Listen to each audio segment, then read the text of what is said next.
প্রেমেন্দ্র মিত্রের গল্প। আজকের গল্পটির নাম লাল তারিখ। লাল তারিখ, প্রেমেন্দ্র মিত্র। ক্যালেন্ডারের ছুটির দিনগুলো কেন যে লাল হরফে ছাপা, এতদিনে যেন যুগল কিশোর বুঝতে পারে। কালো কাজের তারিখগুলো তার ভেতর হঠাৎ যেন কয়েকটা দিন পুষ্পিত হয়ে উঠছে আনন্দে। যুগল থেকে থেকে সেই ক্যালেন্ডারের দিকে চায়, চোখ সেখান থেকে ফেরাতে পারে না। আর একটা লাইন পার হলেই ছুটির রঙিন দিনের সারি। কদিন ধরে যুগলের কি খেয়াল হয়েছে, রাত্রে কাজ থেকে ফিরে তারিখগুলো কালো কালি দিয়ে কেটে রাখে। এ ছেলে মানুষের কোনো মানে হয় না। কলম দিয়ে কেটে কিছু দিনগুলোকে সে উড়িয়ে দিতে পারবে না, তবু এতে যেন তার সান্ত্বনা আছে এক রকমের। কুশ্রী দিনগুলোকে এমনি করে করে যেন সে বাদ দিয়ে দেয় জীবন থেকে, রঙিন তারিখগুলোর দিকে এমনি করে এগিয়ে যায়। দেওয়াল ক্যালেন্ডারটা যেন ঘন কালো জঙ্গল, তারই ভেতর দিয়ে অতি কষ্টে সে পথ কেটে চলেছে। কিন্তু বেশি দূর আর নয়, আর খানিক দূর গেলেই দেখা যাবে পুষ্পিত বাগান। তারিখগুলোর ওপর যেন আনন্দের রক্তিম সূর্যোদয়ের আলো। ছুটির জন্য তার ব্যাকুল হওয়া তো অস্বাভাবিক নয়। ছুটি সে অনেক দিন পায় না। কতদিন সে যে দেশে যায়নি, ভাবতেও তার কষ্ট হয়। প্রায় 1 বছরের বেশিই হবে। যুথিকা এর মধ্যে অবশ্য ছোট ছোট অনেকগুলো চিঠি লিখেছে, ধরে ধরে কেটে কেটে বানান করে লেখা চিঠি। এদিকে যুথিকা বিশেষ মুখ চোরা নয়, কিন্তু চিঠি লেখা তাকে জব্দ করেছে। যা বলতে চায় তা ভাষায় কুলায় না। ভাষায় যা কুলোয় তাও কুলোয় না ব্যাকরণে আর বানানে। কিন্তু ছোট এই চিঠিগুলির ভেতর কি অপরূপ একটি কুণ্ঠিত সুষমাই না আছে। যুগল সেগুলো কোথায় কেমন করে রেখেছে যদি জানতে। আর রাখবে নাই বা কেন? যুগল নিজেও এমন কিছু মস্ত লিখিয়ে নয়। সে অফিসে বসে টরে টক্কা করতেই ওস্তাদ। চিঠি লিখতে বসলে তারও যেন গায়ে ঘাম দেয়। প্রথম চিঠি লেখার সময় তার কি মুশকিলটাই না হয়েছিল।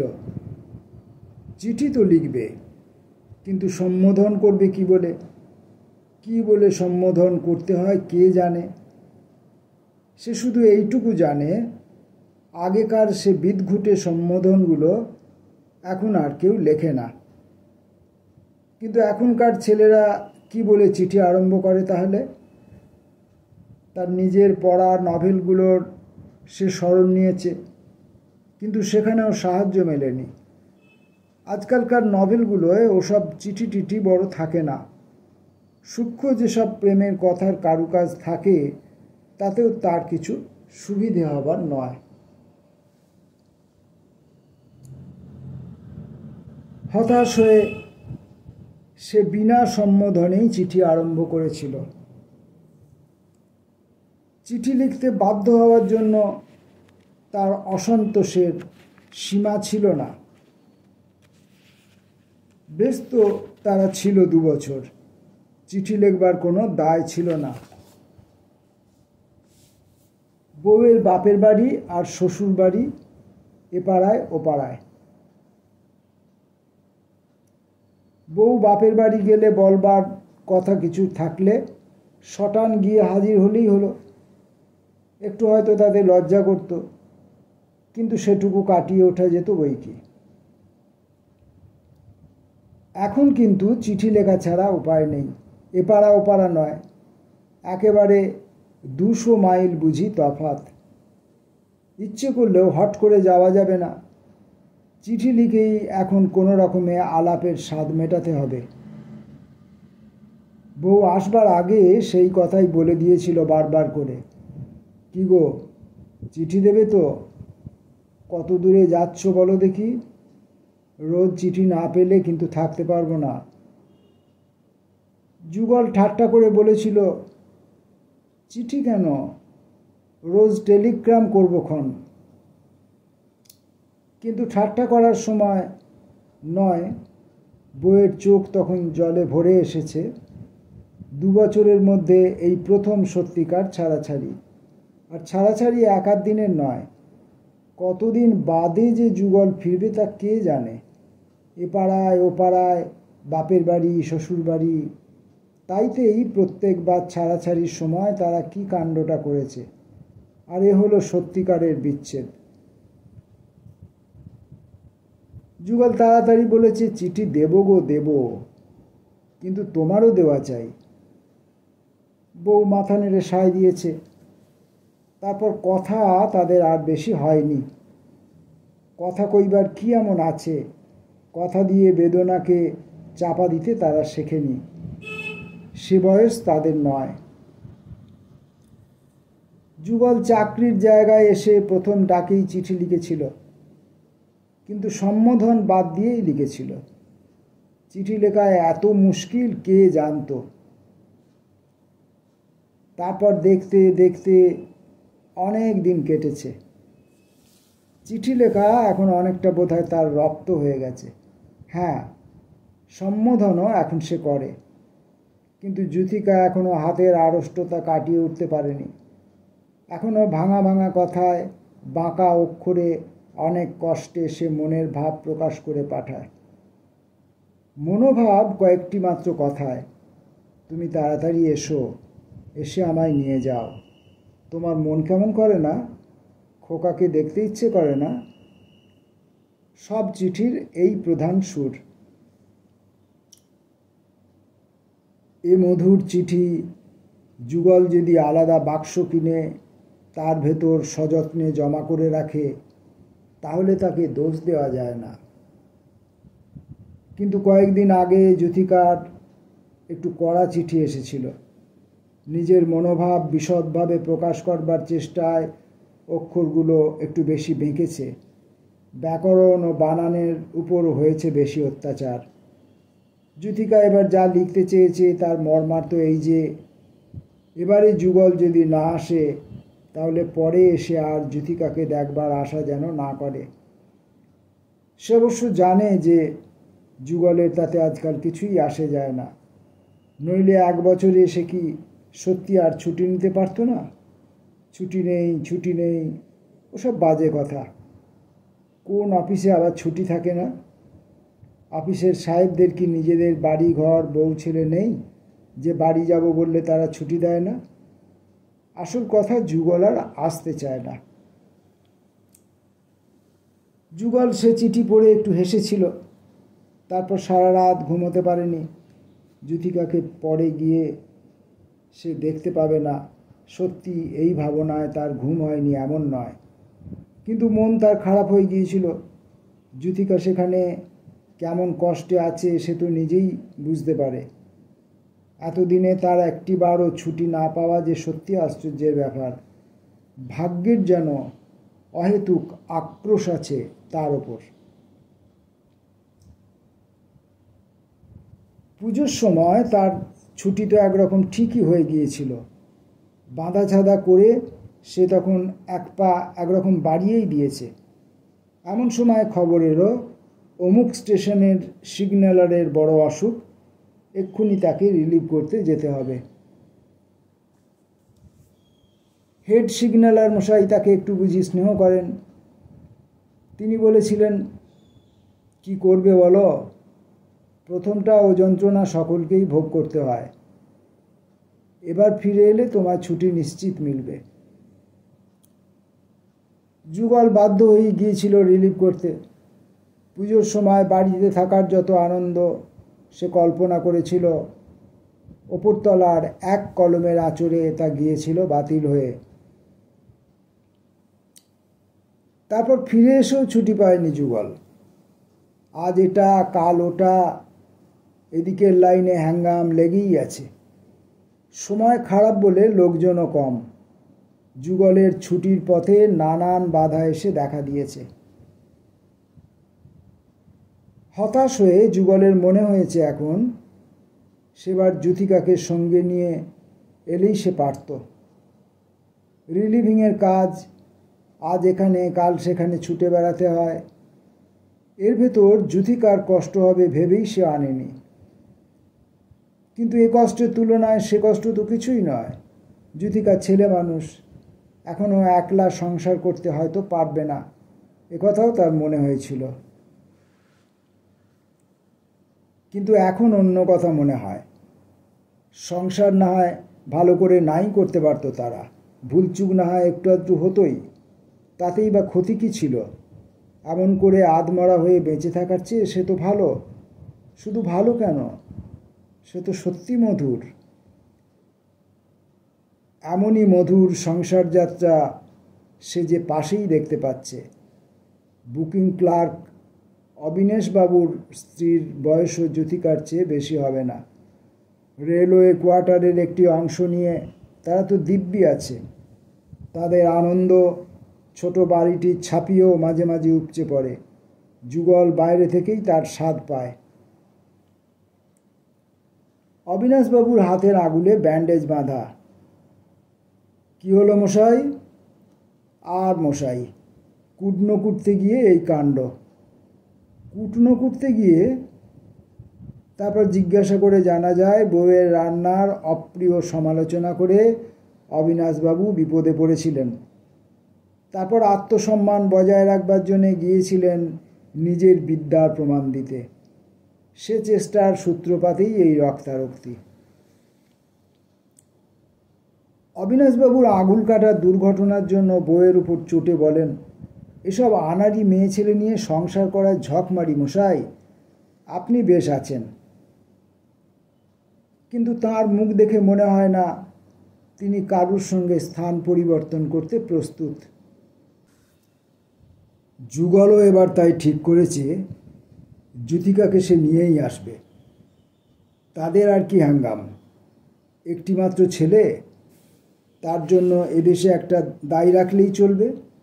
আর চেষ্টা করলে পিসিমাকেও হয়তো আসতে রাজি করানো যেতে পারে। কিন্তু এই আনতে যাবার ফুরসতটুকুও তার এতদিনে হয়নি। ছুটির দরখাস্ত তার কেবলই চাপা পড়ে গেছে, আর যুগলের কাছে প্রবাসের এই শহর বিষ হয়ে উঠেছে। মনের দুঃখে সে জ্যোতিকাকে চিঠি পর্যন্ত লেখেনি। কি হবে চিঠি লিখে জ্যোতিকাকে মিথ্যা আশ্বাস দিয়ে? এমন চিঠি লেখাও একটা যন্ত্রণা। মনের এই অবস্থার ভেতর জ্যোতিকার এই চিঠি এসে হাজির। যুগল তার পরদিন মনে মনে অনেক কিছুই ভেবে নিয়ে গিয়েছিল কাজে। এবার সে একটা দুঃসাহসিক কিছু করে বসবে। না, চাকরি ছাড়া নয়, সে কথা যুগল অবশ্য কল্পনাই করতে পারে না। কিন্তু হঠাৎ সিক লিভ নিয়ে একবার সরে পড়লে কি হয়? ধরা সে নাও পড়তে পারে। যুগল সেই ভয়ানক দুঃসাহসের জন্যই শক্তি সঞ্চয় করবার চেষ্টা করেছিল। এমন সময় বড়বাবু তাকে ডেকে পাঠিয়েছিলেন।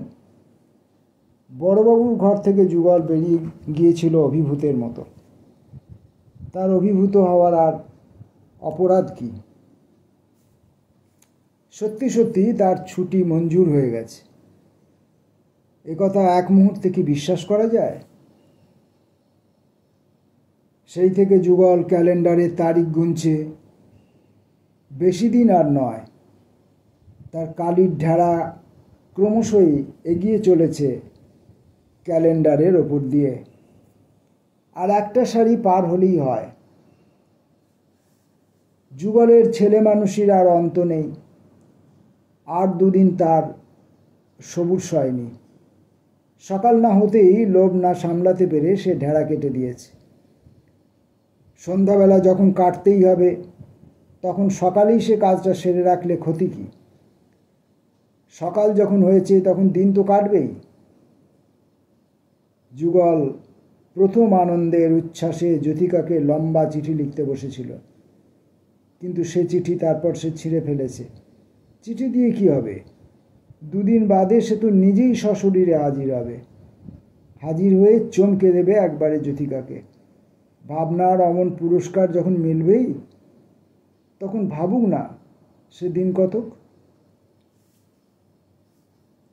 জ্যোতিকা কীরকম যে অবাক হবে, শুয়ে শুয়ে যুগল তাই ভেবেছে অনেক রাত পর্যন্ত। কথাবার্তা নেই। হঠাৎ বাড়ির দরজায় গাড়ির আওয়াজ। গাড়ির আওয়াজ তাদের রাস্তায় অবশ্য একটু আশ্চর্য ব্যাপার। তাদের বাড়ি গ্রামের এক টেরে, একেবারে পিয়ালি নদীর ওপরে। রাত দিন লগিবে শালতি যায় সে নদীর ওপর দিয়ে, বজরা যায় কখনো সখনো বর্ষা ভরা জোয়ারে। কিন্তু তাদের রাস্তায় ঘোড়ার গাড়ি আসে খুবই কম। ঘোড়ার গাড়ি তাদের গ্রামে কটাই বা আছে?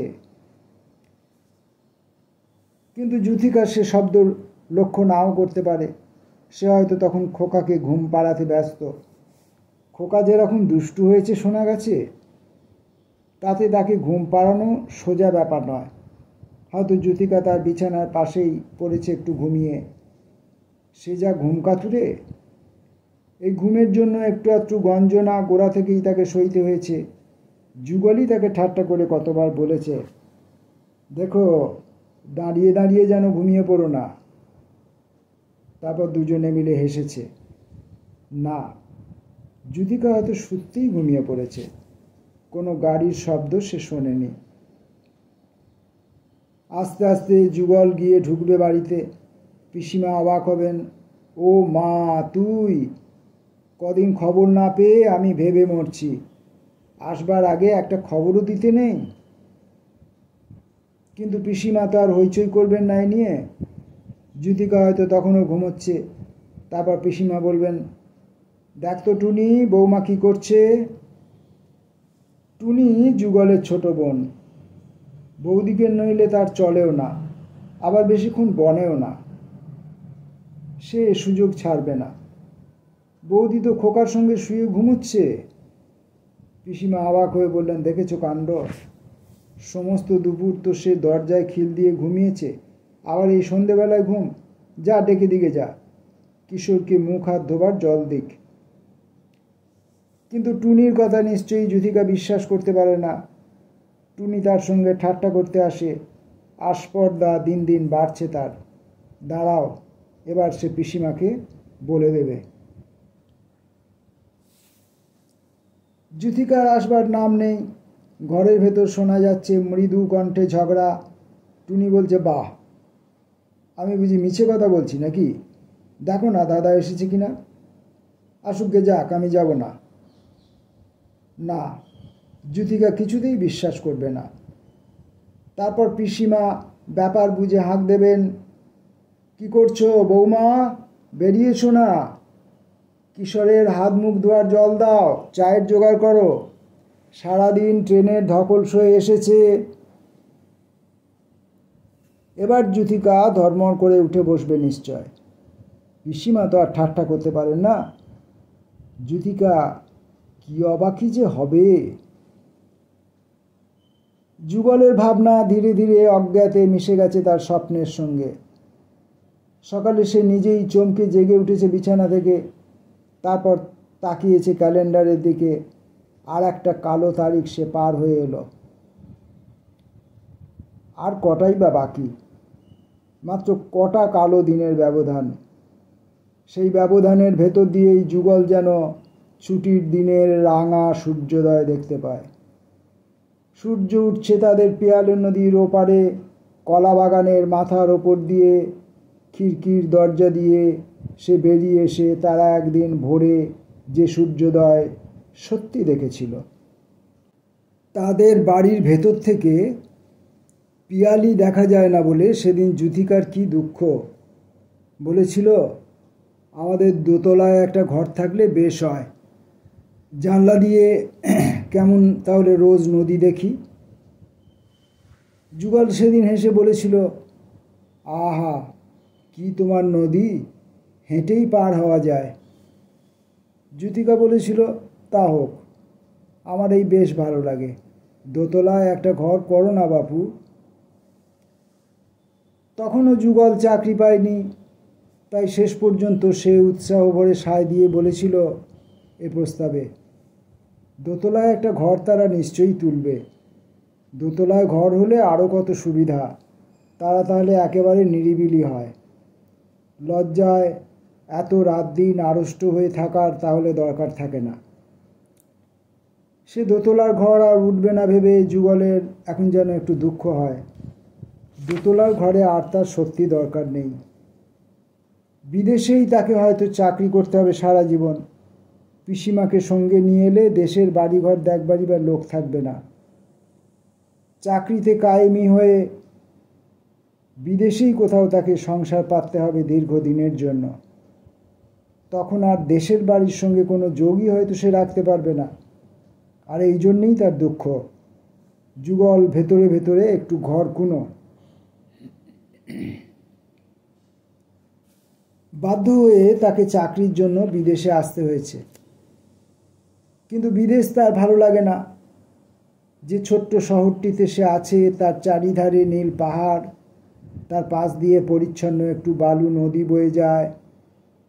কিন্তু এসব সৌন্দর্য যুগলের ভালো লাগে না। কেমন যেন শুকনো মনে হয়, কেমন রুক্ষ। শুধু যে যুথিকার অভাবেই ভালো লাগে না তা নয়, তার আলাদা কারণও আছে। তার মন সব দিক দিয়েই একনিষ্ঠ। তার মন আগেই বাধা পড়ে গেছে। বাধা করে পড়ে গেছে সেই ছোট্ট একটুখানি গ্রামের প্রেমে। সেই গ্রামটিতে থাকতে পেরেই সে সবচেয়ে বেশি খুশি হতো। কেন সে খুশি হতো তা অবশ্য বুঝিয়ে বলতে পারবে না জিজ্ঞাসা করলে। বুঝিয়ে বলার ক্ষমতা তার নেই। শুধু সে জানে সে গ্রামের কথা ভাবতেই তার ভালো লাগে। পিয়ালি নদীর ওপর দিয়ে হয়তো ভাটায় হেঁটেই পার হওয়া যায়। তা যাক, সে নদী দেখবার জন্য যুথিকার কথায় সে দোতলায় ঘর তুলতেও প্রস্তুত। কিন্তু তার হবে না। হবে না যখন, তখন এ নিয়ে বৃথা আফসোস করেও লাভ নেই। যুগলের আকাঙ্ক্ষা পরিমিত। পৃথিবীতে সব আশা পূর্ণ হয় না, একথা সে জানে। আপাতত যুথিকাকে নিয়ে তো সে নিয়ে আসতে পারে। কদিন তো গাঁয়ে গিয়ে থাকবে, তাহলেই সে খুশি। রাত্রে গিয়ে যুথিকাকে অবশ্য সব কথা বলতে হবে। বলতে হবে একটু ভয় দেখিয়ে, ঘোরালো করে। পরশুই আবার যেতে হচ্ছে, ধকলটা খুব বেশি হবে। যুথিকা নিশ্চয়ই অবাক হয়ে ভীত স্বরে জিজ্ঞাসা করবে, পরশু যাবে মানে? তার মানে আর ছুটি নেই। এবার যুথিকা চুপ করে যাবে। হয়তো খানিক বাদে ধরা গলায় বলবে, তাহলে আসবার কি দরকার ছিল? নাই অনুগ্রহ করতে এটুকু। বাহ, এ কি আমার হাতে? আমার উপর রাগ করছো কেন? রেল কোম্পানির বড় কর্তার সঙ্গে ঝগড়া করে এসো না তার চেয়ে। আমার দায় পড়েছে বলে যুথিকা হয়তো মুখ ভার করে পেছনে ফিরবে। তারপর কিন্তু আর নয়। আর একটু বাদেই, নইলে হয়তো শোনা যাবে যুথিকার কান্নার ফোঁপানি। তার আগেই বলতে হবে, কেন, পরশু হলে তোমার অসুবিধা কি? আমার আমার আবার কি অসুবিধে? আমি চিরদিন এখানে যেমন পড়ে আছি তেমনি পড়ে থাকবো। আমার জন্যে কার কি মাথা ব্যথা? বাহ, পড়ে থাকবে মানে? তুমি যাবে না তাহলে? যুথিকা এবার নিশ্চয়ই অবাক হয়ে মুখ ফিরিয়ে বলবে, কোথায় যাব? তারপর মুখের উপর হাসিটুকু দেখতে পেয়ে হয়তো বলবে, যাও, আমার সঙ্গে ঠাট্টা হচ্ছে? না গো, সত্যি ঠাট্টা নয়। আমি তোমাদের নিয়ে যেতে এসেছি, তা শোনোনি? কার কাছে আবার শুনবো? না তুমি ঠাট্টা করছো? যুথিকার মুখ কিন্তু এরই মধ্যে উজ্জ্বল হয়ে উঠেছে। সত্যি বলো না গো, কেন আমার সঙ্গে এমন করছো? সত্যি আমাদের নিয়ে যাবে? হ্যাঁ গো হ্যাঁ, নইলে আবার 1 বছর ধরে এমনি করে থাকবো নাকি? যুথিকার মুখের সে আনন্দ কল্পনায় যেন যুগল স্পষ্ট দেখতে পায়। ক্যালেন্ডারের লাল তারিখগুলো যেন সেই আনন্দের আভা লেগে আছে। দিন আর বেশি বাকি নেই। যুগল ক্রমশই অস্থির হয়ে উঠছে। তার ভয় হয় আর বারের মতো শেষ পর্যন্ত সব ভেস্তে না যায়। কিন্তু না, তা যাবে না বোধ হয়। কদিন ধরে তার নাইট ডিউটির পালা পড়েছে। বড়বাবু পর্যন্ত একদিন ঠাট্টা করে বলেছেন, কে রাত জাগা অভ্যাস করছো নাকি? তারপর সত্যি একদিন রঙিন সূর্যোদয় হলো। পূর্ব দিগন্তে না হোক, ক্যালেন্ডারের পাতায় দিনটা সকাল থেকে একটু মেঘলা করে আসছে। তা হোক, এ মেঘ কিছুদিন গেলেই কেটে যাবে। সকালেই একটা ট্রেন আছে। নাইট ডিউটি থেকে ফিরে যুগল আর অপেক্ষা না করেই তাতেই রওনা হয়ে পড়ল। শরীরটা বুঝি কেমন একটু ম্যাজ করছে, মাথাটা কেমন একটু ভার। কদিনের রাত্রি জাগরণটা এবার বুঝি তেমনি সয়নি। কিন্তু যাই হোক, এ আর কতক্ষণ। ট্রেনে যেতে যেতেই তার এ ভাব কেটে যাবে, যুগল জানে। সবাই বলেছিল নাইট ডিউটির পরের দিনটা বিশ্রাম করে একেবারে সন্ধ্যের গাড়িতে যেতে, কিন্তু তাহলে একটা বেলা একেবারে নষ্ট হয়ে যায়।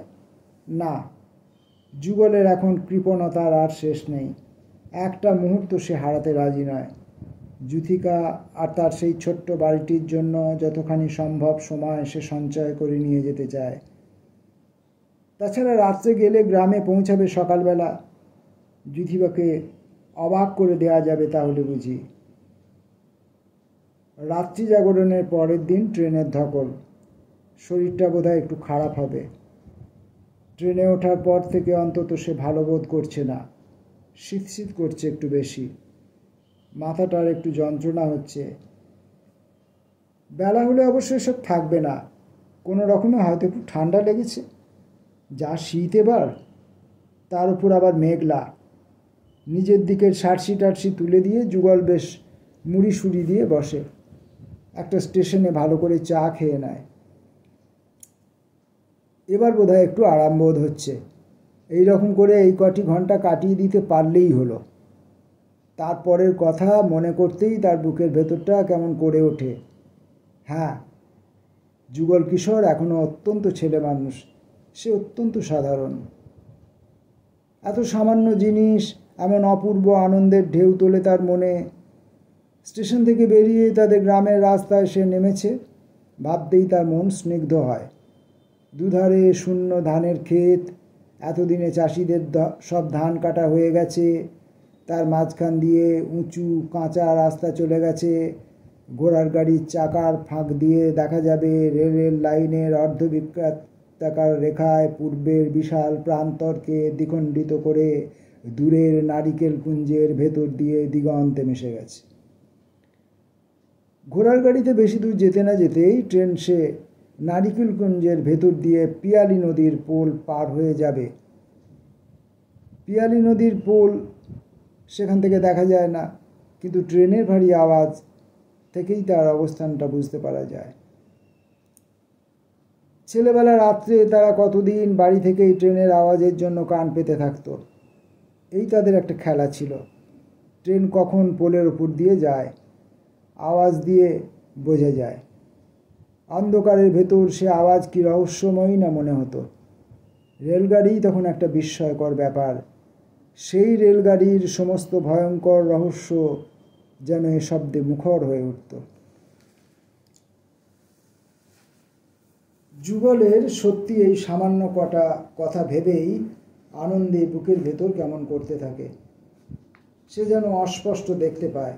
ঘোড়ার গাড়ি চলছে কাঁচা রাস্তায় মন্থর গতিতে, হেলতে দুলতে, অদ্ভুত আওয়াজ করে।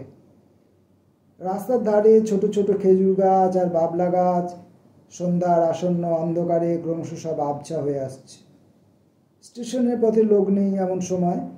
একটি দুটি চাষি হয়তো রেলের ওপারে খেজুর ডোবা গায়ে। কিন্তু বাদলাটা যে সত্যি কাটল না। তার আশা ছিল ট্রেন কিছু গেলেই পরিষ্কার আকাশ দেখা দেবে, কিন্তু তার বদলে ক্রমশই যেন মেঘ ঘন হয়ে আসছে বলে মনে হচ্ছে। কেমন একটা বিশ্রী কুয়াশায় সব ঢেকে আছে। শীতের দিনের এ বাদলা বড় কষ্টকর।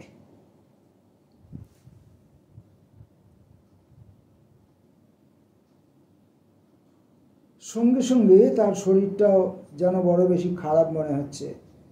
গায়ের উত্তাপ যেন বেড়েছে, পিঠের শিরদাঁড়াটা কনকন করছে, মাথাটারও রীতিমতো যন্ত্রণা আরম্ভ হয়েছে। শেষকালে সত্যি জ্বর হবে না তো? না, জ্বর তার শুধু শুধু হবে কেন?